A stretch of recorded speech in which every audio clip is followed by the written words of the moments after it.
बच्ची का नाड़ा खोलना और दोनों हाथों से उसकी छाती को दबाने को बलात्कार की श्रेणी में नहीं मानने के फैसले के बाद इलाहाबाद हाईकोर्ट का एक और विवादित फैसला सामने आया है। इस बार रेप पीड़िता को ही उसके साथ हुए घिनौने अपराध के लिए जिम्मेदार ठहराते हुए आरोपी को जमानत दे दी गई है।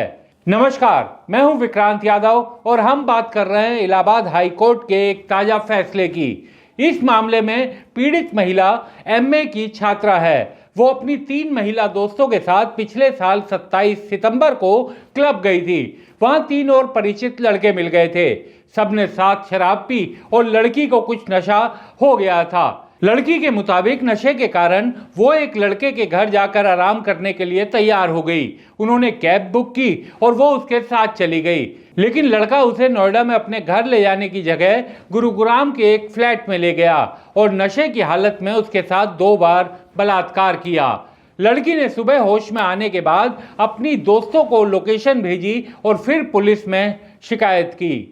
इस मामले में लड़के को गिरफ्तार कर लिया गया था। उसकी जमानत अर्जी पर सुनवाई के लिए इलाहाबाद हाईकोर्ट में अर्जी लगी थी। इलाहाबाद हाईकोर्ट ने अपने फैसले में कहा कि इस तथ्य में कोई विवाद नहीं है कि पीड़ित और आरोपी दोनों ही बालिग हैं। पीड़ित लड़की एमए की स्टूडेंट है। वो एफआईआर में लगाए गए आरोपों को अच्छी तरह से समझती है। यहां तक तो सब ठीक था, लेकिन इससे आगे कोर्ट ने जो बोला वो बहुत ही आपत्तिजनक है। जज साहब ने कहा कि कोर्ट का यह विचार है कि पीड़िता के आरोपों को अगर सच भी मान लिया जाए तो भी ये निष्कर्ष निकलता है कि उसने खुद ही अपने लिए आफत मोल ली।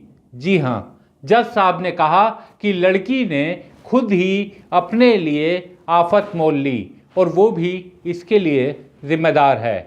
उसकी मेडिकल एग्जामिनेशन में भी उसका हाइमन टूटा हुआ था, लेकिन सेक्सुअल असोल्ट पर डॉक्टर की कोई राय नहीं है। अब जो जज साहब ने अपनी व्यक्तिगत राय दी है उसी से समस्या पैदा होती है। जिस तरह से समाज में अनेक बार बलात्कार पीड़िता को ही जिम्मेदार ठहराए जाने की प्रवृत्ति देखी जाती है, वही जज साहब ने भी अपने आदेश में दिखा दी। जज साहब को किसी भी रूप में विक्टिम ब्लेमिंग करने यानी पीड़िता को जिम्मेदार ठहराने का अधिकार नहीं है। जज साहब को अगर ये लग भी रहा है कि ये कंसेंसुअल सेक्स यानी आपसी सहमति से बने शारीरिक संबंधों का मामला है, तो भी उन्हें प्रवचन देने का अधिकार नहीं मिल जाता।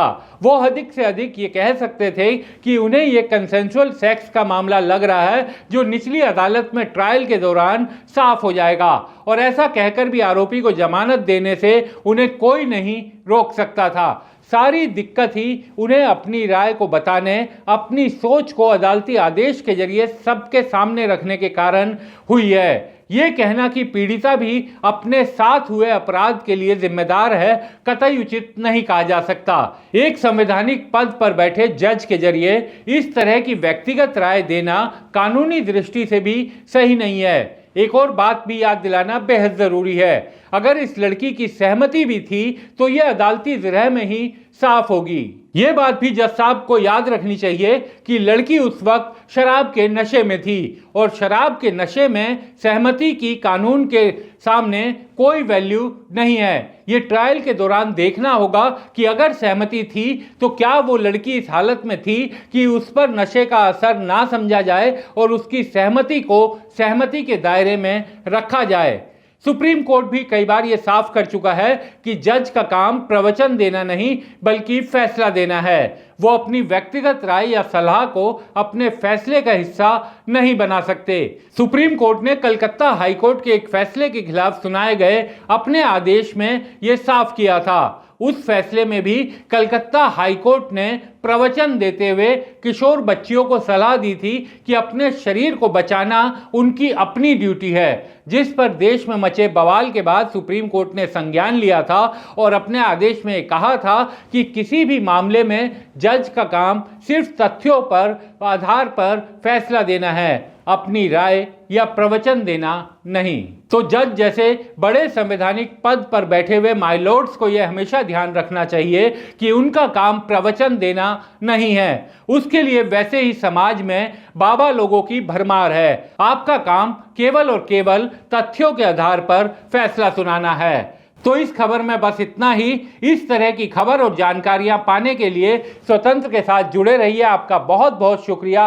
हमें लाइक कीजिए, सब्सक्राइब कीजिए और शेयर करना मत भूलिए। हमारे चैनल को कृपया लाइक करें, सब्सक्राइब करें और अपने साथियों से भी जरूर करवाएं। शुक्रिया।